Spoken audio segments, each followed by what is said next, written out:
Hi, ഇന്നെൻ്റെ കൂടെയുള്ളത് doctor Justin Jones, educational psychologist ആണ്. ഞാൻ കേട്ടിരുന്നു ഒരുപാട് സബ്ജക്ട്സിൽ മാസ്റ്റേഴ്സ് എടുത്തിട്ടുണ്ട്, ഡോക്ടറേറ്റ്, നെറ്റ് സെറ്റ് എല്ലാം ഉള്ള ഒരു ഒരു ഒരു ഫുൾ പാക്കേജ് ആണ് ഇവിടെ ഇരിക്കുന്നതെന്ന്. ഈ പഠിക്കാനുള്ള ക്യൂരിയോസിറ്റി എന്താണ്? ഞാൻ യൂഷ്വലി കണ്ടുവരുന്ന ഒരു കാര്യം, ഒരാൾ ഒരു ഡിഗ്രി എടുത്തു, PG എടുത്തു, അവിടെ കഴിഞ്ഞു. ഞാനൊക്കെ ആ ഒരു ഫ്ലോയിൽ വരുന്ന ആളാണ്. ഈ ഒരുപാട് മാസ്റ്റേഴ്സ് എടുക്കാനുള്ള ഒരു ക്യൂരിയോസിറ്റി, ഈ പഠനത്തിനോടുള്ള ഒരു ഇൻട്രസ്റ്റ്, അതിനെപ്പറ്റി എന്താ നമുക്കൊരു ഇന്റർവ്യൂ കൊടുക്കാൻ പറ്റുക? അരിഷ, നമസ്കാരം. ശരിക്കും എനിക്ക് പഠിക്കാൻ ഇഷ്ടമാണ്. പുതിയൊരു കാര്യം പഠിക്കുക എന്നുള്ളത് എന്നെ സംബന്ധിച്ചിടത്തോളം ഒരു ഹാപ്പിനെസ് നൽകുന്നൊരു കാര്യമാണ്. അതാണ് ഒന്നാമത്തെ കാരണം. പഠനം എൻ്റെ ഒരു താല്പര്യമുള്ള കാര്യമാണ്. രണ്ടാമത്, ഞാൻ B.Ed പഠിപ്പിച്ചിരുന്നു കുറച്ച് കാലം. ആ ഒരു കാലഘട്ടത്തിൽ എൻ്റെ മുന്നിലുള്ള കുട്ടികൾ പല സ്ട്രീമിൽ നിന്നും മാസ്റ്റേഴ്സ് എടുത്ത് വന്നവരായിരുന്നു. അപ്പോൾ അവരെ പഠിപ്പിക്കുന്ന ഞാൻ, അവർ പഠിച്ചിരിക്കുന്ന സബ്ജക്റ്റിൽ മാസ്റ്റേഴ്സ് ഉള്ള ഒരാളായിരിക്കണം എന്നുള്ള ആഗ്രഹം എനിക്കുണ്ടായിരുന്നു. അതുകൊണ്ടും കൂടിയാണ് ഞാൻ പല സബ്ജക്റ്റിൽ മാസ്റ്റേഴ്സ് എടുക്കാനായിട്ട് ഇടയായത്. പിന്നെ ആ സബ്ജക്റ്റുകളിലൊക്കെ സെറ്റും നെറ്റും ഒക്കെ ഞാൻ എഴുതി ആ സമയത്ത് എനിക്കത് കിട്ടുകയും ചെയ്തു. അതാണ് സംഭവിച്ചത്. ഓക്കെ. ആൻഡ് ഡോക്ടറേറ്റ് എടുത്തിട്ടുണ്ട് സബ്ജക്ട്സ്. യെസ്, അതൊരു ആരും അങ്ങനെ കേട്ട് ഫെമിലിയർ അല്ലാത്തൊരു സബ്ജക്റ്റിൽ എന്തുകൊണ്ട് സോഷ്യോളജിയും പൊളിറ്റിക്കൽ സയൻസും ലിറ്ററേച്ചറും ഉണ്ടായിട്ടും ഈ ലേണിംഗ് ഡിസബിലിറ്റിയിൽ ഡോക്ടറേറ്റ് എടുക്കാനുള്ള കാരണം, അങ്ങോട്ടുള്ള അതിന് കാണിച്ചു തന്നൊരു വഴി എന്തായിരുന്നു? അവിടെ എത്തിച്ചേരാനുള്ള കാരണം എന്തായിരുന്നു? ശരിക്കും ഹിസ്റ്ററി എനിക്കിഷ്ടമായിരുന്നു, ഫിലോസഫി എനിക്കിഷ്ടമായിരുന്നു, പ്രത്യേകിച്ച് ലിറ്ററേച്ചർ അത് പഠിക്കാനും അതിൽ ഡോക്ടറേറ്റ് എടുക്കാനുമായിരുന്നു ശരിക്കും ഞാൻ ആഗ്രഹിച്ചിരുന്നത്. പക്ഷേ ലേണിംഗ് ഡിസബിലിറ്റി ഡോക്ടറേറ്റ് എടുക്കാനൊരു കാരണമുണ്ട്. ഞാൻ M.Ed ഒക്കെ പഠിക്കുന്ന കാലഘട്ടത്തിൽ ഞങ്ങളുടെ ഒരു പ്രൊഫസർ ഇങ്ങനെ ക്ലാസ് എടുത്തുകൊണ്ടിരിക്കുന്ന സമയത്ത് പറഞ്ഞു, ലേണിംഗ് ഡിസബിലിറ്റി എന്ന് പറയുന്നൊരു മേഖലയുണ്ട്, അത് ഇതുവരെ ആരും അധികം എക്സ്പ്ലോർ ചെയ്തിട്ടില്ല എന്ന് അദ്ദേഹം പറയണ്ടേ. പെട്ടെന്ന് എൻ്റെ മനസ്സിൽ വന്നൊരു ചിന്ത ഇതായിരുന്നു, എനിക്ക് പഠിക്കാൻ പറ്റുന്നുണ്ട്, എനിക്ക് നല്ല മാർക്ക് സ്കോർ ചെയ്യാൻ പറ്റുന്നുണ്ട്, എനിക്ക് പഠനം എളുപ്പമാണ്, തന്നെ എനിക്ക് പഠനം ഇഷ്ടമാണ്. എന്തുകൊണ്ടാണ് ചില കുട്ടികൾക്ക് അല്ലെങ്കിൽ ചില വ്യക്തികൾക്ക് പഠിക്കാൻ പറ്റാത്തത്? അവർക്ക് എന്തുകൊണ്ടാണ് മാർക്ക് സ്കോർ ചെയ്യാൻ പറ്റാത്തത്? ഇതിൻ്റെ കാരണം എന്തായിരിക്കും? അവരെ എങ്ങനെ ഹെൽപ്പ് ചെയ്യാൻ പറ്റും?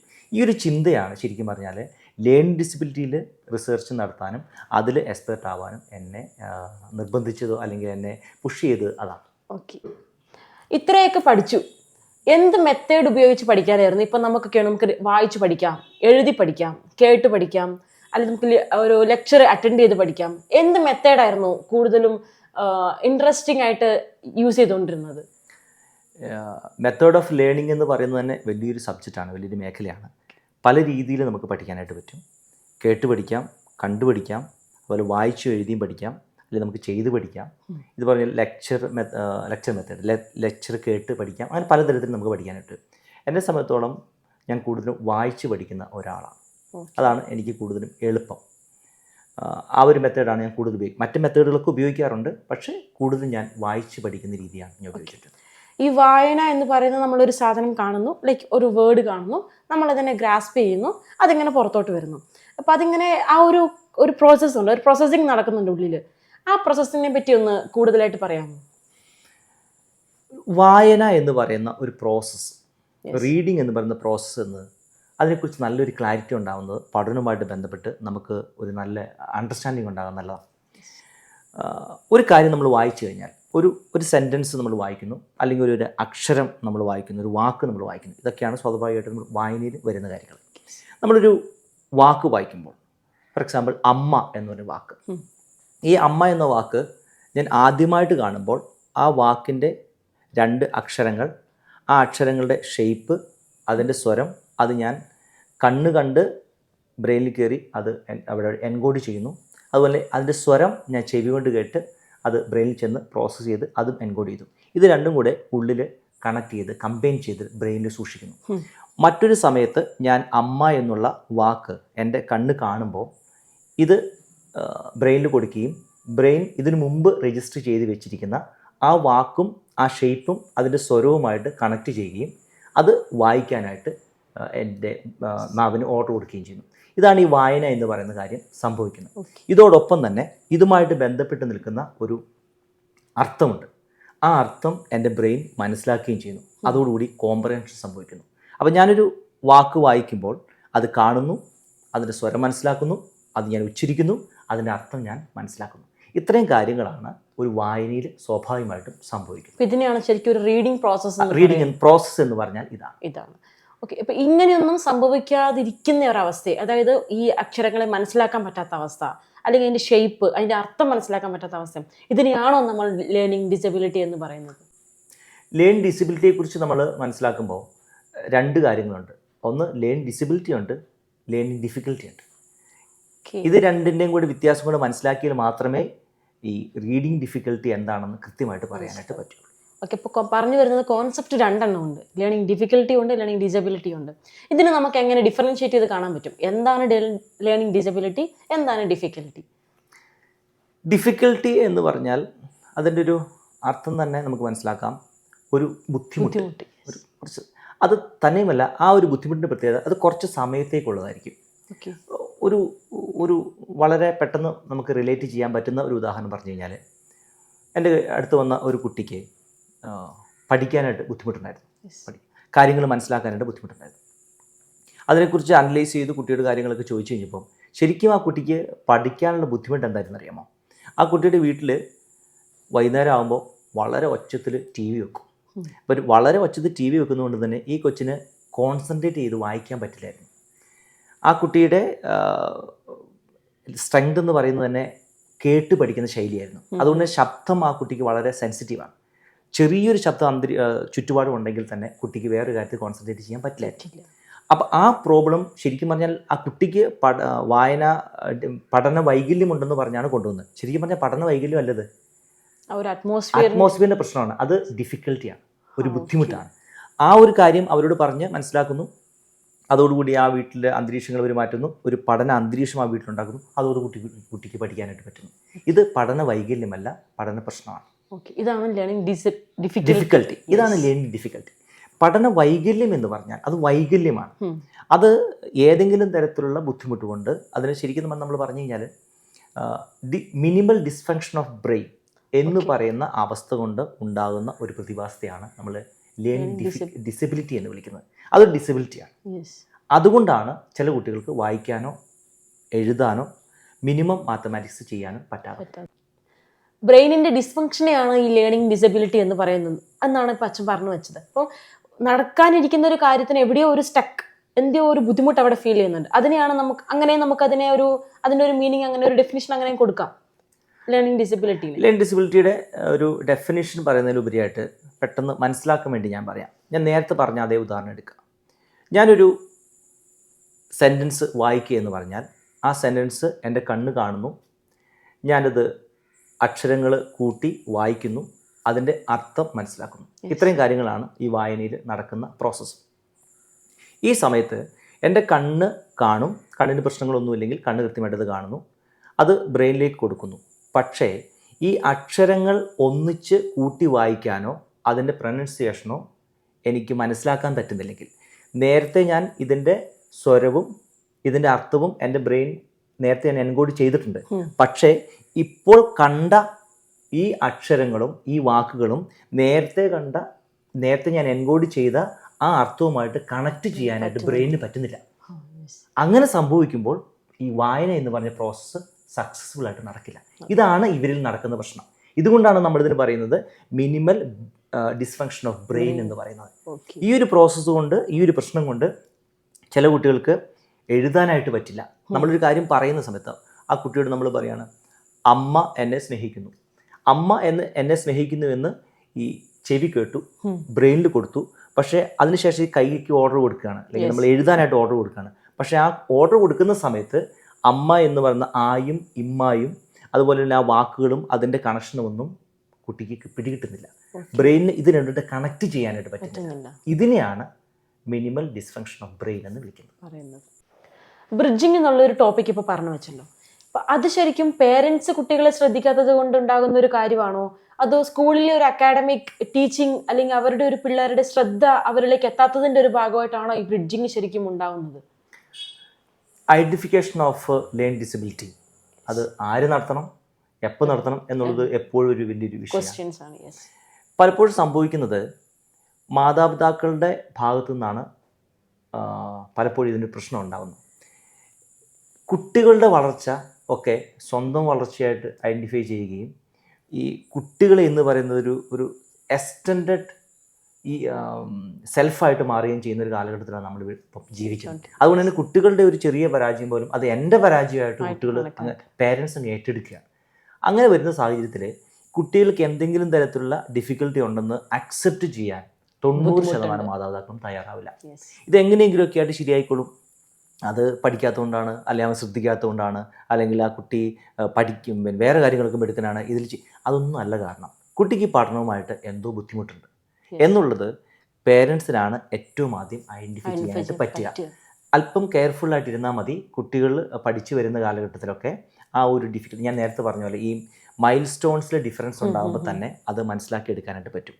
ഇത് തീർച്ചയായിട്ടും ടീച്ചേഴ്സിനും ചെറിയ പ്രായത്തിൽ തന്നെ പറ്റും. ടീച്ചേഴ്സ് തീർച്ചയായിട്ടും ഒരുമാതിരിപ്പെട്ട എല്ലാ സ്കൂളിലെയും ടീച്ചേഴ്സ് അത് മാതാപിതാക്കളോട് പറയും, കുട്ടികൾക്ക് പെർഫോമൻസ് കുറവുണ്ട് എന്ന് പറയും. അതിനെ ഉൾക്കൊള്ളുകയും അത് ഉൾക്കൊണ്ടതിന് ശേഷം അതിന് വേണ്ടുന്ന റെമഡിയേഷൻ വളരെ പെട്ടെന്ന് തന്നെ ചെയ്യുകയാണ് ഇതിൻ്റെ ടെക്നിക്ക്. ഇതിന് മാതാപിതാക്കളുടെയോ അല്ലെങ്കിൽ അധ്യാപകരുടെ ഒന്നും കുറ്റം കൊണ്ടല്ല, കുട്ടിക്കൊരു ചെറിയ ബുദ്ധിമുട്ടുള്ളത് കൊണ്ടാണ് ഇത് പഠിക്കാനായിട്ട് പറ്റാതെ പോകുന്നത്. അത് ഐഡൻറ്റിഫൈ ചെയ്യുക, നേരത്തെ അറ്റൻഡ് ചെയ്യുക, ഇത് മാത്രമേ ഇതിന് പോകുമ്പോഴുള്ളൂ. ഇപ്പോഴത്തെ പേരൻസ്, ഇപ്പോൾ നമ്മൾ കണ്ടുവരുന്ന ഈ സമൂഹം ഇതിൻ്റെയൊക്കെ സൊല്യൂഷൻസിന് പുറകെ ഓടാൻ തൽപരരല്ല. പെട്ടെന്നൊരു കാര്യം കണ്ട ഒരു പൊടിക്കൈ കിട്ടി അതങ്ങ് പ്രയോഗിക്കുക എന്നുള്ളതാണ് അവരൊക്കെ നോക്കുന്നൊരു കാര്യം. ഇപ്പം ഇത് ഐഡൻറ്റിഫൈ ചെയ്യണം, റെമഡീസ് കണ്ടുപിടിക്കണം, അറ്റൻഡ് ചെയ്യണം. എങ്ങനെ ഐഡൻറ്റിഫൈ ചെയ്യാം, എങ്ങനെ റെമഡീസ് കൊടുക്കാം, ആരെ അറ്റൻഡ് ചെയ്യണം, അതും ഒരു ബിഗ് ക്വസ്റ്റ്യൻ ആണ്. അതിപ്പോൾ എല്ലാവർക്കും ഇപ്പം നമുക്കൊരു പനി വരുമ്പോൾ നമ്മളൊരു ജനറൽ മെഡിസിൻ്റെ അടുത്ത് പോകുന്ന ഒരു കേസ് അല്ല ഇത്. ഇത് എവിടെ വരണം, ഏത് കൈൻഡ് ഓഫ് ആൾക്കാരെ ആണ് നമ്മൾ അറ്റൻഡ് ചെയ്യേണ്ടത്, ഇതിനുള്ള റെമഡീസ് നമുക്ക് എങ്ങനെ എടുക്കാൻ വേണ്ടി പറ്റും, ഇത് നമ്മുടെ കുട്ടികൾക്ക് എത്രത്തോളം ഉപകാരമാകും, അവരുടെ ഫ്യൂച്ചറിനെ ഇത് എത്രത്തോളം എഫക്റ്റ് ചെയ്യുന്നുണ്ട്, ഇക്കാര്യങ്ങളൊക്കെ അവർ പേരൻസും സ്കൂളിങ്ങും എല്ലാം മനസ്സിലാക്കേണ്ട ഒരു കാര്യമാണ്. അപ്പം ആരെ അറ്റൻഡ് ചെയ്യണം, എന്ത് കൈൻഡ് ഓഫ് ആൾക്കാരെ, അതിനെപ്പറ്റി ഒന്ന് കൂടുതലായിട്ട്. കുറേ കാര്യങ്ങളാണ് അലീഷ ഒന്നിച്ച് ചോദിച്ചിരിക്കുന്നത്. ആദ്യമായിട്ട് നമ്മൾ അറിഞ്ഞിരിക്കേണ്ട ഒരു കാര്യം, ലേൺ ഡിസബിലിറ്റി എന്ന് പറയുന്ന പ്രോബ്ലം കുട്ടികൾക്കുണ്ടെന്ന് മാതാപിതാക്കൾ അംഗീകരിക്കണം. ഇതാണ് ആദ്യമേ ചെയ്യേണ്ട കാര്യം. രണ്ടാമത്, എക്സ്പേർട്ടായിട്ടൊരാൾ എന്ന് പറഞ്ഞാൽ ഇതിന് നമ്മൾ ചെയ്യേണ്ട 1-2 കാര്യങ്ങളുണ്ട്. കുട്ടിയുടെ IQ ടെസ്റ്റ് ചെയ്യണം. കാരണം എന്താണെന്ന് വെച്ച് കഴിഞ്ഞാൽ ഈ 2 തരത്തിലുള്ള പ്രോബ്ലം ഇതിൻ്റെ ഉള്ളിൽ ഒന്ന് പറഞ്ഞു വെക്കേണ്ടതുണ്ടെന്ന് എനിക്ക് തോന്നുന്നു. ഈ ലേൺ ഡിസബിലിറ്റി എന്ന് പറയുമ്പം അതിൻ്റെ കൂടെ വരാവുന്ന മറ്റൊരു പ്രശ്നമാണ് സ്ലോ ലേണർ എന്ന് പറയുന്ന മറ്റൊരു അവസ്ഥ. അതും കൂടി ഒന്ന് പറഞ്ഞെങ്കിലേ ഇത് ക്ലാരിറ്റി ഉണ്ടാവുമെന്ന് തോന്നുന്നു. ആവറേജ് ഇൻ്റലിജൻസ് എന്ന് പറഞ്ഞാൽ ഒരു കുട്ടിക്ക് ഉണ്ടാവേണ്ടത് 90-നും 110-നും ഇടയിലാണ്. അതിന് മുകളിലുള്ള കുട്ടികളുണ്ട്, അവർ ബുദ്ധി കൂടുതലുള്ളവരാണ്. ഈ 90 ആവറേജ്, 90 മുതൽ 90 താഴേക്ക് IQ ഉള്ള കുട്ടികളുണ്ടാവും. 80-നും 90-നും ഇടയിൽ ബുദ്ധിയുള്ളവർ, IQ ഉള്ള കുട്ടികളുണ്ടാവും. അങ്ങനെയുള്ള കുട്ടികൾക്ക് അവരുടെ പ്രോസസ്സിങ് സിസ്റ്റം വളരെ സ്ലോ ആയിരിക്കും. അങ്ങനെ പ്രോസസ്സിങ് സിസ്റ്റം സ്ലോ ആയതുകൊണ്ട് തന്നെ പഠനം അല്പം ബുദ്ധിമുട്ടായിരിക്കും ഇവർക്ക്. ഇവർ ശരിക്കും പറഞ്ഞാൽ ലേൺ ഡിസബിലിറ്റി ഉള്ളവരല്ല, മറിച്ച് ഇവർ സ്ലോ ലേണറാണ്. അങ്ങനെ ഒരു കാറ്റഗറി ഇതിനകത്ത് ഉണ്ടെന്നുള്ളത് തിരിച്ചറിയണം. അപ്പം അതുകൊണ്ട് തന്നെ നമ്മളൊരു കുട്ടിക്ക് ലേൺ ഡിസബിലിറ്റി ഉണ്ട് എന്ന് ഡയഗ്നോസ് ചെയ്യണമെങ്കിൽ IQ ടെസ്റ്റ് നടത്തേണ്ടതുണ്ട്. IQ നോർമലായിട്ട് ഉണ്ടെന്ന് ഉറപ്പുവരുത്തണം. ശാരീരികമായിട്ട് മറ്റൊരു തരത്തിലുള്ള ബുദ്ധിമുട്ടില്ല എന്ന് ഉറപ്പുവരുത്തണം. IQ കൃത്യമാണ്, ആവറേജ് IQ ഉണ്ട്, ഫിസിക്കലായിട്ട് യാതൊരു പ്രശ്നങ്ങളും ഒന്നുമില്ല, പഠന സൗകര്യങ്ങൾ വീട്ടിൽ സാധാരണ രീതിയിൽ അറ്റ്മോസ്ഫിയറൊക്കെ നല്ലതാണ്, നല്ല സ്കൂളിൽ നന്നായിട്ട് പഠിക്കുന്നുണ്ട്, നന്നായിട്ട് പഠിപ്പിക്കുന്നുണ്ട്. ഇത്രയുമൊക്കെ ഉണ്ടായിട്ടും കുട്ടിക്ക് പഠിക്കാൻ പറ്റാത്തപ്പോഴാണ് ഇതിനെ ലേൺ ഡിസബിലിറ്റി ആയിട്ട് നമ്മൾ കാണുന്നത്. ബാക്കിയൊന്നും ലേൺ ഡിസബിലിറ്റി അല്ല എന്ന് ആദ്യമേ തിരിച്ചറിയണം. രണ്ടാമത്, ഇതിൽ ആരെ നമ്മൾ അപ്രോച്ച് ചെയ്യണം? തീർച്ചയായിട്ടും എക്സ്പേർട്ടായിട്ടുള്ള ആളുകൾ എന്ന് പറഞ്ഞാൽ ലേൺ ഡിസബിലിറ്റിയിൽ ഡിപ്ലോമ കോഴ്സുകൾ നടത്തിയിട്ടുള്ള, അതായത് നമ്മൾ കൃത്യമായിട്ട് കോളേജിൽ പോയി ഹാൻഡ്സ് ഓൺ എക്സ്പീരിയൻസ് ഉള്ള എക്സ്പേർട്ട്, അവരുടെ അടുത്ത് തന്നെ ഓൺലൈനായിട്ട് പഠിച്ചവരുടെ അടുത്ത് പോയതുകൊണ്ട് എനിക്കറിയില്ല, ചിലപ്പോൾ അത് പഠിച്ചിട്ടുണ്ടാവാം. പക്ഷേ ഹാൻഡ്സ് ഓൺ എക്സ്പീരിയൻസ് ഉള്ള, ഇതിന് കൃത്യമായിട്ട് എക്സ്പേർട്ടിന് കീഴിൽ പരിശീലനം കിട്ടിയവർക്ക് മാത്രമേ ഇവരെ അറ്റൻഡ് ചെയ്യാനും ഇവർക്ക് റെമഡിയേഷൻ കൊടുക്കാനായിട്ട് പറ്റുകയുള്ളൂ എന്നുള്ളതാണ് സത്യം. അങ്ങനെ കൊടുത്തു കഴിഞ്ഞാൽ എപ്പം തീരും, എത്ര പെട്ടെന്ന് ഇത് ശരിയാക്കാനായിട്ട് പറ്റും, ഡ്യൂറേഷൻ, അതിന് കൃത്യമായ, ഞാൻ നേരത്തെ പറഞ്ഞത് കൃത്യമായ ഒരു ഉത്തരം പറയാനായിട്ട് പറ്റില്ല. ഓരോ കുട്ടിയുടെയും സ്ട്രെങ്ത് ഡിഫറെൻ്റ് ആണ്. നമ്മൾ നേരത്തെ പറഞ്ഞ പോലെ കുട്ടികൾക്ക് പഠിക്കാനായിട്ട് ബുദ്ധിമുട്ടുള്ളതുപോലെ തന്നെ ഓരോ കുട്ടികൾക്കും ഓരോ സ്ട്രെങ്ത് ഉണ്ടാവും. അവർ പഠിക്കുന്നൊരു ശൈലി ഉണ്ടാവും. ആ ശൈലി കണ്ടെത്തി അതിലൂടെ ഈ കുട്ടിയെ പഠിപ്പിച്ച് ഈ കുട്ടിക്ക് ഈ കുട്ടിയുടേതായിട്ടുള്ള ഒരു പഠന ശൈലി ഉണ്ടാക്കി ഒരു കൊടുക്കേണ്ടതുണ്ട്. സ്റ്റൈൽ ഉണ്ടാക്കി കൊടുക്കണം. അപ്പോൾ മാത്രമേ ഈ ഒരു റെമഡിയേഷൻ കംപ്ലീറ്റ് ആവും. IQ ടെസ്റ്റ് നടത്തുന്നതിനെ പറ്റി പറഞ്ഞു. ആര് IQ ടെസ്റ്റ് നടത്തണം? അത് നമ്മൾ ഇനീഷ്യേറ്റീവ് എടുക്കണോ, സ്കൂളുകാർ ചെയ്യണോ, പേരൻസ് ചെയ്യേണ്ടതാണോ, എവിടുന്ന് ചെയ്യണം, ആരെ കൊണ്ട് ചെയ്യിക്കണം? അതും ഒരു ബിഗ് ക്വസ്റ്റ്യൻ ആണ്. IQ ടെസ്റ്റ് ചെയ്യേണ്ടത് ക്ലിനിക്കൽ സൈക്കോളജിസ്റ്റാണ്. പ്രൊഫഷണൽ ആയിട്ടുള്ള ക്ലിനിക്കൽ സൈക്കോളജിസ്റ്റിൻ്റെ അടുത്തു നിന്നാണ് IQ ടെസ്റ്റ് ചെയ്യേണ്ടത്. പലതരത്തിലുള്ള 2-3 തരത്തിലുള്ള IQ ടെസ്റ്റുകളുണ്ട്. വേറൊരു കാര്യം മനസ്സിലാക്കേണ്ടത്, IQ ടെസ്റ്റിൽ 90-ൽ താഴെയുള്ള നമ്പർ കണ്ടു എന്ന് വിചാരിച്ച് ആരും ഭീകരമായിട്ട് പേടിക്കേണ്ട ആവശ്യമൊന്നുമില്ല. IQ ടെസ്റ്റ് നമ്മുടെ ബ്ലഡ് ടെസ്റ്റ് പോലെ കൃത്യമായിട്ടുള്ള ഒന്നാവണം നിർബന്ധമില്ല. ഒരു 10 അങ്ങോട്ടോ ഇങ്ങോട്ടോ ഒക്കെ വേരിയേഷൻ ഉണ്ടാവാം. അത് കണ്ടാലും അലാംഡ് ആവേണ്ട ആവശ്യമില്ല. പക്ഷേ ഈ കുട്ടിക്ക് കൊടുക്കേണ്ട IEP എങ്ങനെയാണെന്ന് നിശ്ചയിക്കാൻ ഈ IQ ടെസ്റ്റ് വലിയൊരു സഹായമാണ്. IEP എന്നുള്ളൊരു ടേമിനെ പറ്റി കൂടുതൽ ശരിയാണ്, ഞാൻ IEP എന്നുള്ള വാക്ക് ഞാൻ പറഞ്ഞില്ല.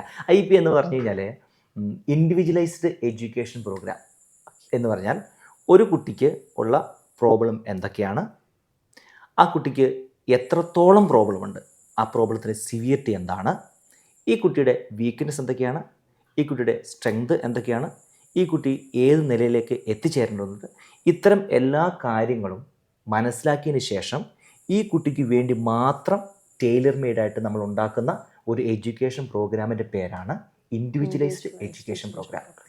ഈ പ്രോഗ്രാമാണ് ഈ കുട്ടിക്ക് വേണ്ടിയിട്ട് നമ്മൾ വർക്കൗട്ട് ചെയ്യുന്നത്. അപ്പോൾ ഇതാണ് നമ്മൾ ഓരോ ഇൻഡിവിജ്വലിനും ഡിഫറെൻറ്റ് പ്രോഗ്രാംസ്. അതുകൊണ്ടാണ് നമ്മൾ പറയുന്നത്, ഇപ്പം ഞാൻ ഒരു ലേണിംഗ് ഡിസബിലിറ്റി ഉള്ള ഒരു കുട്ടിക്ക് ഞാൻ ഒരു പ്രോഗ്രാം കൊടുത്തു.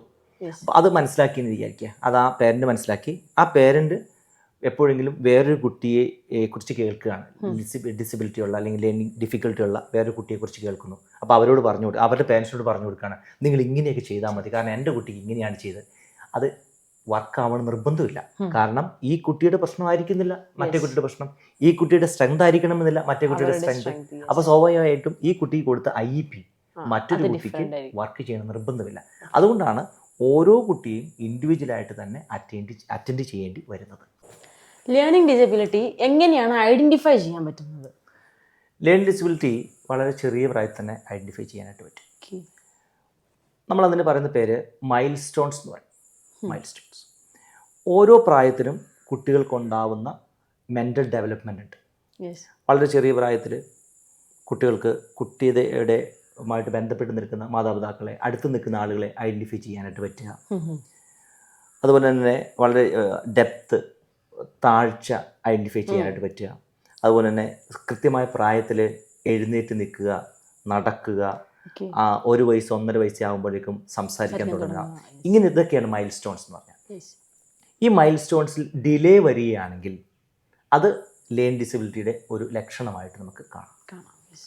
അതുപോലെ തന്നെ പ്രായമായി കഴിയുമ്പോൾ അതിന് തത്തുല്യമായ പ്രായം കഴിയുമ്പോൾ 1-ൽ 2-ലൊക്കെ എത്തുമ്പോൾ പ്രായത്തിന് ഒരു കുട്ടിയുടെ ഗ്രേഡിന് തത്തുല്യമായിട്ട് ആ കുട്ടിക്ക് അക്കാഡമിക്കൽ പെർഫോമൻസ് നടത്താനായിട്ട് പറ്റുന്നില്ല എങ്കിൽ അത് ലേണിംഗ് ഡിസബിലിറ്റിയുടെ ഒരു ലക്ഷണമായിട്ട് കാണാം. സാധാരണ രീതിയിൽ പഠിപ്പിക്കുന്നു, അധ്യാപകർ പഠിപ്പിക്കുന്നു, കുട്ടിക്ക് സാധാരണ രീതിയിലുള്ള അല്ലെങ്കിൽ ആവശ്യത്തിന് വേണ്ടുന്ന അക്കാഡമിക് പെർഫോമൻസ് ഉണ്ടാവുന്നില്ല. തുടർന്ന് ചെറിയ ട്യൂഷനോ അല്ലെങ്കിൽ അത്തരത്തിലുള്ള സഹായമൊക്കെ കൊടുക്കുന്നു. എന്നിട്ടും ഈ കുട്ടിക്ക് ആ പ്രായത്തിനും ആ ഗ്രേഡിനും തത്തുല്യമായിട്ടുള്ള പെർഫോമൻസ് ചെയ്യാനായിട്ട് പറ്റുന്നില്ല എങ്കിലാണ് നമ്മൾ ലേണിംഗ് ഡിസബിലിറ്റി സംശയിക്കേണ്ടത്. പിന്നീട് അത് ഒരു എക്സ്പെർട്ടിൻ്റെ അടുത്ത് കൊണ്ടുപോയി അതിനെ ഐഡൻറ്റിഫൈ ചെയ്യണം. കാരണം ലേണിംഗ് ഡിസബിലിറ്റിയും ലേണിംഗ് ഡിഫിക്കൽട്ടിയും വളരെ അടുത്ത് നിൽക്കുന്നതാണ്.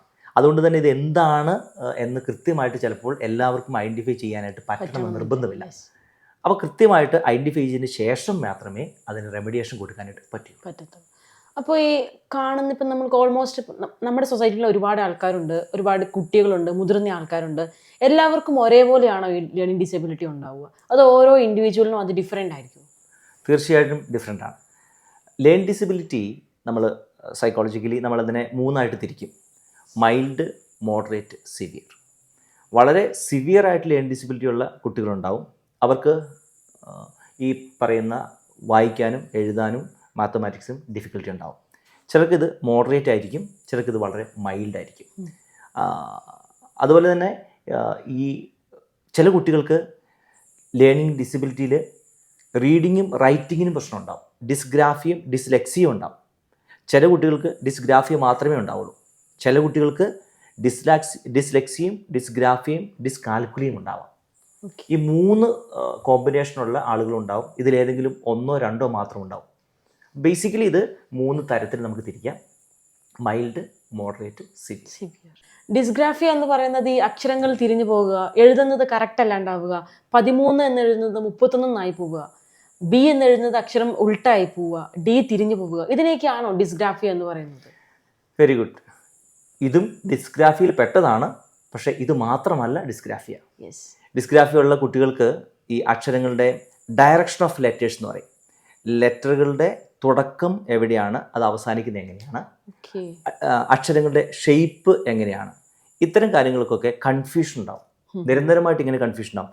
എത്ര പ്രാവശ്യം പറഞ്ഞു കൊടുത്താലും ഡി എവിടെ തുടങ്ങി എവിടെ അവസാനിക്കണമെന്ന് അവർക്കറിയില്ല. അതുപോലെ ഡിയും ബിയും പെട്ടെന്ന് തിരിഞ്ഞു പോകും, ജിയും ജെയും തിരിഞ്ഞു പോകും, മനസ്സിലാവില്ല. അല്ലെങ്കിൽ ജെയുടെ അതിൻ്റെ വാൽഭാഗം വരുന്നത് സാധാരണ രീതിയിൽ ലെഫ്റ്റിലേക്കാണ്, ഈ കുട്ടികൾ റൈറ്റിലേക്ക് എഴുതി കളയും. അതുപോലെ അങ്ങനെയൊക്കെയുള്ള ബുദ്ധിമുട്ടാണ് ഈ കുട്ടികൾക്ക് സാധാരണഗതിയിൽ ഉണ്ടാവുക. അതാണ് ഡിസ്ഗ്രാഫിയ എന്ന് പറയുന്നത്. പിന്നെയുള്ളത് ഡിസ്കാൽക്കുലിയ. കാൽക്കുലിയ എന്ന് പറഞ്ഞാൽ കണക്കുമായിട്ട് ബന്ധപ്പെട്ട് ഉള്ള ബുദ്ധിമുട്ടെന്ന് പറഞ്ഞാൽ നമ്മൾ മനസ്സിലാക്കുന്ന പോലെ കണക്ക് ചെയ്യാൻ പറ്റാത്തതല്ല. അത് കുറേ ഒരു 10-80% കുട്ടികൾക്കെങ്കിലും കണക്ക് സാധാരണഗതിയിൽ ബുദ്ധിമുട്ടാണ്. അതല്ല ഡിസ്കാൽക്കുലിയ എന്ന് പറഞ്ഞാൽ. 2 എന്ന് പറയുന്ന ഒരു അക്കം 2 എണ്ണത്തെ സൂചിപ്പിക്കുന്നു. അതുപോലും ഈ കുട്ടികൾക്ക് ചിലപ്പോൾ ഐഡന്റിഫൈ ചെയ്യാനായിട്ട് പറ്റില്ല. നമ്മൾ 2 വസ്തുക്കൾ എടുത്ത് വെച്ചിട്ട് ഇത് എത്ര എണ്ണം ഉണ്ടെന്ന് ചോദിച്ചാൽ ഇത് 2 എണ്ണം എന്ന് പറയാനായിട്ട് പറ്റുന്നില്ല. അങ്ങനെയുള്ള മിനിമം കൺസെപ്റ്റ് ഇല്ലാതെ പോകുന്നതിൻ്റെ പേരാണ് ഡിസ്കാൽക്കുലിയ. ഇത് തുടങ്ങി മിനിമം കൂട്ടാനും കുറയ്ക്കാനും പറ്റാതെ പോവുക,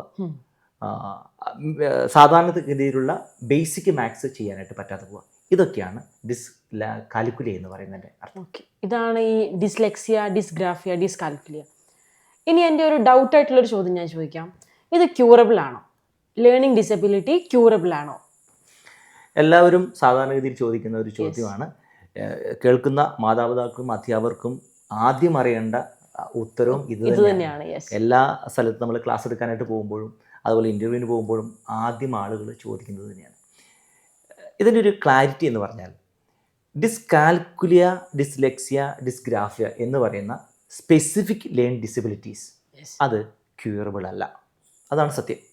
പക്ഷേ ഇത് റെമഡിയബിൾ ആണ്. ഇത് തമ്മിലുള്ള വ്യത്യാസം ഞാൻ പറഞ്ഞുതരാം.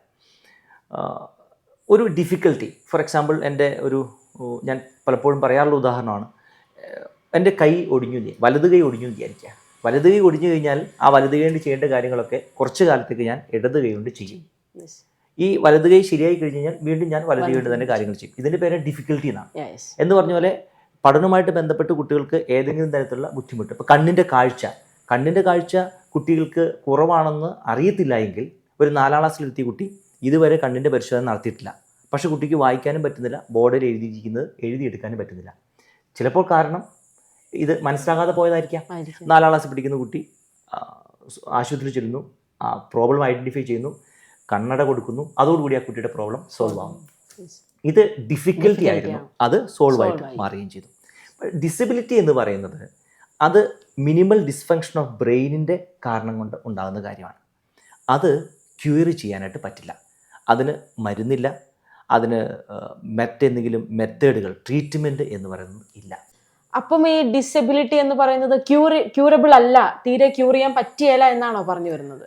ക്യൂർ ചെയ്യാൻ പറ്റില്ല, പക്ഷേ ഇതിന് റെമഡി ചെയ്യാനായിട്ട് പറ്റും. ഈ ക്യൂറിങ്ങും റെമഡിയും തമ്മിൽ വ്യത്യാസം. ഞാൻ നേരത്തെ പറഞ്ഞ അതേ ഉദാഹരണം എടുക്കാം. എൻ്റെ വലത് കൈ ഏതെങ്കിലും അപകടത്തിൽപ്പെട്ട് പൂർണ്ണമായിട്ട് ഇല്ലാതെ പോകുന്നു വിചാരിക്കാം. അപ്പോൾ അതിൻ്റെ പേര് ഞാനെന്താ അംഗവൈകല്യമുള്ളതായിട്ട് മാറി, വൈകല്യമുള്ളതായിട്ട് മാറി. പിന്നെ ഈ വലത് കൈ എനിക്കില്ല. പിന്നെ ഈ വലത് കൈ ചെയ്യേണ്ട എല്ലാ കാര്യങ്ങളും ഞാൻ ഇടത് കൈ കൊണ്ട് ചെയ്യും. അതിൻ്റെ പേരെന്താണ്? റെമഡിയേഷനാണ്. എന്ന് പറഞ്ഞതുപോലെ ഈ മിനിമൽ ഡിസ്ഫങ്ഷൻ ഓഫ് ബ്രെയിൻ കൊണ്ട് കുട്ടികൾക്ക് പഠിക്കാൻ പറ്റാതെ പോകുമ്പോൾ അതിന് നമുക്ക് എന്ത് ചെയ്യാനായിട്ട് പറ്റും? ആ കുട്ടികൾക്ക് എങ്ങനെ പഠിക്കാനായിട്ട് പറ്റുമെന്ന് നമ്മൾ കണ്ടുപിടിച്ച് ആ വഴിയിലൂടെ ആ കുട്ടികൾ പഠിക്കേണ്ടതൊക്കെ നമ്മൾ പഠിപ്പിച്ചെടുക്കും. അതിൻ്റെ പേരാണ് റെമഡിയേഷൻ. ഓക്കെ. ദെൻ എൻ്റെ ഇപ്പം നമ്മളെ കാണുന്ന ഓഡിയൻസിൻ്റെ ഒക്കെ ഒരു വലിയ ഡൗട്ടായിരിക്കാം ഇത്. ഇതിപ്പോൾ അവർ പഠിച്ചു വരുന്ന സ്കൂളിന്റെ പ്രശ്നമാണോ അതോ അവരുടെ ജനറ്റിക്കലി ആയിട്ടുള്ള ഒരു പ്രോബ്ലം ആണോ ഈ ഡിസബിലിറ്റി എന്ന് പറയുന്നത്? ഈ ഡിസബിലിറ്റിയുടെ കാരണങ്ങൾ ഇപ്പോഴും വൈദ്യശാസ്ത്രവും സൈക്കോളജിയും ഒക്കെ ഇപ്പോഴും അത് അന്വേഷിച്ചുകൊണ്ടിരിക്കുകയാണ്, റിസർച്ച് ചെയ്തുകൊണ്ടിരിക്കുന്ന ഒരു കാര്യം തന്നെയാണത്. ലേൺ ഡിസബിലിറ്റിക്ക് ഇന്നതാണ് കാരണമെന്ന് പറയാനായിട്ട് ഇപ്പോൾ സത്യത്തിൽ പറ്റില്ല. അല്ലെങ്കിൽ ഒരു സിംഗിൾ റീസൺ ആണ് ഈ കുട്ടിയുടെ ഡിസബിലിറ്റിക്ക് കാരണമെന്ന് പറയാൻ പറ്റില്ല. അത് പലതരത്തിലുള്ള സിൻഡ്രം ജനിതകമായിട്ടുള്ള സിൻഡ്രങ്ങളുണ്ട്, അതുകൊണ്ട് അത് ഉണ്ടാവാറുണ്ട്. ബ്രെയിനിന് ഏതെങ്കിലും തരത്തിലുള്ള ഇൻഫെക്ഷൻ ഉണ്ടാകുന്നുണ്ടെങ്കിൽ അത് സംഭവിക്കാറുണ്ട്. പ്രീനേറ്റൽ, നെയ്റ്റൽ, പോസ്റ്റ് നെയ്റ്റൽ കാരണങ്ങൾ കൊണ്ട് കുട്ടികൾക്ക് ഇത്തരം പ്രശ്നങ്ങൾ ഉണ്ടാവാറുണ്ട്. ഗർഭസ്ഥ അവസ്ഥയിലായിരിക്കുന്ന സമയത്ത് മാതാപിതാക്കൾക്കുണ്ടാവുന്ന ശാരീരികമായിട്ടുള്ള പ്രശ്നങ്ങൾ കൊണ്ട്, മാതാപിതാക്കൾക്കല്ല അമ്മയ്ക്കുണ്ടാവുന്ന ശാരീരികമായ പ്രശ്നങ്ങൾ കൊണ്ട് കുട്ടിക്ക് ഈ പ്രശ്നങ്ങൾ അഫക്റ്റ് ചെയ്യാറുണ്ട്. അങ്ങനെ പല കാരണങ്ങൾ കൊണ്ടാണ്, ഒരു 10, 20, 25 കാരണങ്ങൾ നമുക്ക് ഇതിനോട് പറയാനായിട്ട് പറ്റും. ഒരു കുട്ടിക്ക് ലേൺ ഡിസബിലിറ്റി ഉണ്ടാകുന്നത്, അല്ലെങ്കിൽ ഒരു പർട്ടിക്കുലർ കുട്ടിക്ക് ലേൺ ഡിസബിലിറ്റി ഉള്ളത് എന്തുകൊണ്ടാണെന്ന് കൃത്യമായിട്ട് പറയാനായിട്ട് ബുദ്ധിമുട്ടാണ്. അതാണ് സത്യം. ഇപ്പോൾ ഈ പറഞ്ഞ പോലെ നമ്മുടെ ഈ ഡിസ്ലെക്സിയ, ഡിസ്ഗ്രാഫിയ, ഡിസ്കാൽക്കുലിയ ഇങ്ങനെ ഒരു നെയിം കണ്ടുപിടിച്ചത് കൊണ്ട് മാത്രം, ലൈക്ക് നമ്മുടെ ഓഡിയൻസ് ആവാം, ഏതെങ്കിലും വീഡിയോസ് കാണുന്നവരാകാം, അങ്ങനെ ഒരു നെയിം കണ്ടുപിടിച്ചു അതിന്റെ മീനിങ് എന്താണെന്ന് കണ്ടുപിടിച്ചുകൊണ്ട് മാത്രം ഒരു മാതാപിതാക്കൾക്ക് അല്ലെങ്കിൽ അവരുടെ പേരൻസിന് ഐഡന്റിഫൈ ചെയ്യാൻ പറ്റുമോ ഇതായിരിക്കാം എൻ്റെ, അങ്ങനെ ഒരു അസ്യൂം ചെയ്ത് നമുക്കൊരു ട്രീറ്റ്മെന്റ് കൊടുക്കാൻ പറ്റുന്ന ഒരു കാര്യമാണോ ഇത്? ഒരു കാര്യം നമ്മൾ മനസ്സിലാക്കേണ്ടത്, ലേൺ ഡിസബിലിറ്റിയെക്കുറിച്ച് ഇപ്പോഴും റിസർച്ച് നടന്നുകൊണ്ടിരിക്കുന്ന ഒരു കാര്യമാണ്.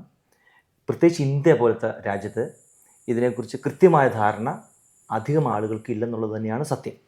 അതുകൊണ്ട് തന്നെ പലപ്പോഴും എൻ്റെ ക്ലിനിക്കിൽ വരുന്ന, അല്ലെങ്കിൽ ഞാൻ ക്ലാസ് എടുക്കാൻ പോകുമ്പോൾ ഒക്കെ കാണുന്ന കുട്ടികൾ, അവരുടെ മാതാപിതാക്കൾ പറയാറുണ്ട്, എൻ്റെ കുട്ടിക്ക് ലേൺ ഡിസബിലിറ്റിയാണ്, ഒന്ന് സാർ അറ്റൻഡ് ചെയ്യണം. ശരിക്കും പറഞ്ഞാൽ അത് നമ്മൾ ആദ്യമേ പറയേണ്ട ഒരു വാക്കല്ല. ഞാൻ കണ്ടിട്ടുള്ള കുട്ടികളിൽ ഒരു 99% അല്ലെങ്കിൽ 98% ആളുകൾക്കും ലേണിംഗ് ഡിഫിക്കൽറ്റിയാണ്. ലേൺ ഡിസബിലിറ്റി വളരെ കുറച്ച് ആളുകൾക്ക് മാത്രമേ ഉണ്ടാവാറുള്ളൂ. അതുകൊണ്ട് തന്നെ മാതാപിതാക്കളോ ഇതിനെക്കുറിച്ച് വളരെ ചെറിയ കാര്യങ്ങൾ അറിയാവുന്ന ആളുകളോ വളരെ പെട്ടെന്ന് ലേണിംഗ് ഡിസബിലിറ്റി ആണ് എൻ്റെ കുട്ടിക്കെന്ന് പറയരുത്. അങ്ങനെ ഒരു കൺക്ലൂഷനിലേക്ക് നമ്മൾ പെട്ടെന്ന് എത്തിച്ചേരരുത്. എന്തെങ്കിലും തരത്തിലുള്ള ഡിഫിക്കൽറ്റി കുട്ടികൾക്കുണ്ടായതിൻ്റെ പേരിൽ, അതിനെക്കുറിച്ച് അല്പം അറിയുകയോ വായിക്കുകയോ ഒക്കെ ചെയ്തതിൻ്റെ പേരിൽ കുട്ടിക്ക് എന്തെങ്കിലും ബുദ്ധിമുട്ടുകൾ കണ്ടിട്ട് എൻ്റെ കുട്ടിക്ക് ലേൺ ഡിസബിലിറ്റി ആണെന്ന് പറയരുത്. അങ്ങനെ നിങ്ങളൊരു കൺക്ലൂഷനിൽ എത്തരുത്. അത് വളരെ സാവകാശം എത്തിച്ചേരേണ്ട ഒരു കൺക്ലൂഷനാണ്. തീർച്ചയായിട്ടും നിങ്ങളൊരു എക്സ്പേർട്ടിൻ്റെ അടുത്ത് പോയി അവിടുന്ന് അവർ ഡയഗ്നോസിസ് ചെയ്ത് ഐഡൻറ്റിഫൈ ചെയ്തതിന് ശേഷം മാത്രമേ കുട്ടിക്ക് ലേൺ ഡിസബിലിറ്റി ഉണ്ടെന്ന് ഉറപ്പുവരുത്താനായിട്ട് പാടുള്ളൂ. അതിനുശേഷം വേണം റെമഡിയേഷൻ കൊടുക്കാനായിട്ട്. ഇനി വരുന്ന ഒരു ഡൗട്ട്സ് ആയിരിക്കാം, ഓക്കെ ഇപ്പം നമ്മളൊരു എക്സ്പേർട്സിൻ്റെ അവിടെ വരെ എത്തിച്ചേർന്നു, ഒരു സ്പെഷ്യലൈസ്ഡ് ആയിട്ടുള്ള ആളെ ചെന്ന് കണ്ട് എന്താണെന്ന് ഐഡൻറ്റിഫൈ ചെയ്ത് അതിനുള്ള ഒരു റെമഡീസ് കൊടുക്കുക. ഇനിയുള്ളൊരു ഡൗട്ട് ആയിരിക്കും, ഇത് എത്ര ദിവസം കൊണ്ട് മാറും, അല്ലെങ്കിൽ ഇത് എത്ര വീക്ക് എടുക്കും, എത്ര കൺസൾട്ടേഷൻ ആവശ്യമാണ്? നമുക്ക് അങ്ങനെ ഒരു സ്പെസിഫിക് ഡേയ്സ് അല്ലെങ്കിൽ ഒരു ടൈം ലിമിറ്റ് പറയാൻ വേണ്ടി പറ്റുമോ ഇതിന്? ലേൺ ഡിസബിലിറ്റിക്ക് ഞാൻ നേരത്തെ പറഞ്ഞ പോലെ ഒരു സ്പെസിഫിക് ആയിട്ടുള്ള ഒരു റെഡിമെയ്ഡ് ആയിട്ടുള്ള ഒരു ഉത്തരമോ റെമഡിയേഷനോ ഇല്ല. അതാണ് ഇതിന് ആദ്യമായിട്ട് നമ്മൾ മനസ്സിലാക്കേണ്ട കാര്യം. ഞാൻ നേരത്തെ പറഞ്ഞല്ലോ, കുട്ടികൾക്ക് ഈ ലേൺ ഡിസബിലിറ്റി മൈൽഡ് ആവാം, മോഡറേറ്റ് ആവാം, സിവിയർ ആവാം. അതുകൊണ്ട് തന്നെ ഓരോ കുട്ടികൾക്കും കൊടുക്കുന്ന റെമഡിയേഷനും ഡിഫറെൻ്റ് ആയിരിക്കും. അതുപോലെ തന്നെ അവർ ഇത് റിക്കവർ ചെയ്തിട്ട് അവർ ഈ നോർമൽ അവരുടെ ഏജ് അപ്രോപ്രിയേറ്റ് ആയിട്ടുള്ള, ഗ്രേഡ് അപ്രോപ്രിയേറ്റ് ആയിട്ടുള്ള ഒരു ലേണിംഗ് ശൈലിയിലേക്ക് വരണമെങ്കിൽ ഓരോരുത്തരും എടുക്കുന്ന സമയം വ്യത്യസ്തമാണ്. സാധാരണയായിട്ട് കണ്ടുവരുന്ന ഒരു കേസാണ്, ഇപ്പോൾ 5ാം ക്ലാസ്സിൽ പഠിക്കാൻ പ്രായമുള്ള ഒരു കുട്ടി, 5ാം ക്ലാസ്സിൽ പഠിക്കുന്ന ഒരു കുട്ടിക്ക് അതിൻ്റെ ലെവലിലുള്ള ഒരു അക്കാഡമിക്കൽ അച്ചീവ്മെൻറ്റ്സ് കണ്ടുവരുന്നില്ല. അപ്പം അതിന് നമുക്ക് എങ്ങനെ സോൾവ് ചെയ്യാം? ഓക്കെ, ശരിക്കും പറഞ്ഞാൽ ഈ ലേൺ ഡിസബിലിറ്റി നമ്മൾ ഐഡൻറ്റിഫൈ ചെയ്യുന്നത് തന്നെ ആദ്യം അങ്ങനെയാണ്. 5ാം ക്ലാസ്സിൽ പഠിക്കുന്ന അല്ലെങ്കിൽ 6ാം ക്ലാസ്സിൽ പഠിക്കുന്ന ഒരു കുട്ടി, ആ 6ാം ക്ലാസ്സിൽ പഠിക്കുന്ന കുട്ടിക്കുണ്ടാവേണ്ട ഒരു ആവറേജ് അക്കാഡമിക് പെർഫോമൻസ് അത് ഉണ്ടാവുന്നില്ല എന്ന് കാണുമ്പോഴാണ് ശരിക്കും പറഞ്ഞാൽ ലേൺ ഡിസബിലിറ്റി ഉണ്ടോ എന്ന് നമ്മൾ ചിന്തിക്കുന്നതും അത് ഐഡൻറ്റിഫൈ ചെയ്യുന്നതും. അങ്ങനെ നമ്മൾ ഐഡൻറ്റിഫൈ ചെയ്ത് കഴിഞ്ഞാൽ നമ്മൾ ആദ്യം ചെയ്യുന്നത് ഈ കുട്ടിക്ക് ഏത് പ്രായത്തിൻ്റെ അല്ലെങ്കിൽ ഏത് ഗ്രേഡിൻ്റെ അക്കാഡമിക് പെർഫോമൻസ് ആണ് ഇപ്പോഴുള്ളത്.